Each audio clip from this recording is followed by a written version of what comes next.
آج اگر آپ کو یہ بتا دیا جائے کہ آپ کی زندگی کا آخری دن ہے تو آپ کیا کریں گے؟ نماز پڑھیں گے، توبہ کریں گے یا پھر وہی کریں گے جو روز کرتے ہو؟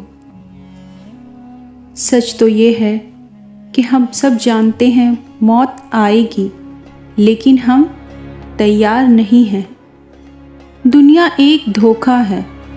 قرآن شریف میں اللہ فرماتے ہیں ہر جان کو موت کا سواد چکھنا ہے، لیکن ہم اس آیت کو سنتے ہیں اور بھول جاتے ہیں۔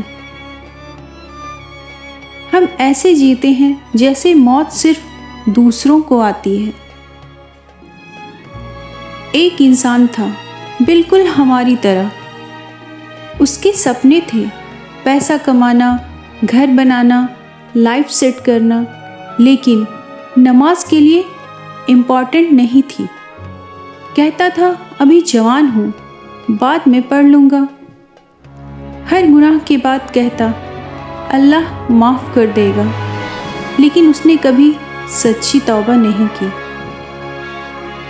ایک دن اپنے دوستوں کے ساتھ وہ ہنس رہا تھا، سب کچھ نارمل تھا، اور اچانک دل رک گیا۔ موت آ گئی، نہ کوئی وارننگ، نہ کوئی لاسٹ چانس۔ اسے قبر میں اتارا گیا، لوگ چلے گئے، اب وہ اکیلا تھا۔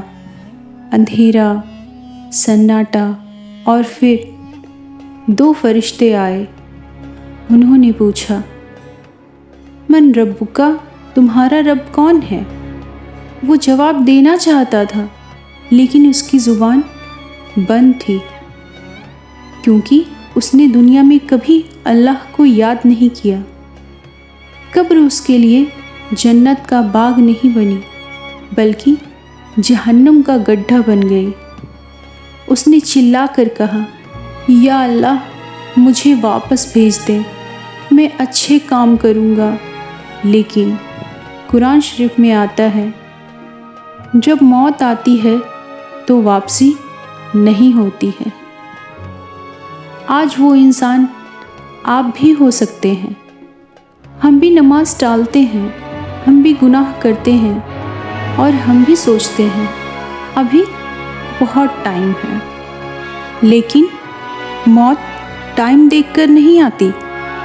اگر آپ اپنی آخرت سدھارنا چاہتے ہو تو آج سے 5 وقت کی نماز شروع کرو، ہر دن توبہ کرو، گناہ چھوڑنے کی کوشش کرو، قرآن پڑھو اور اسے سمجھو۔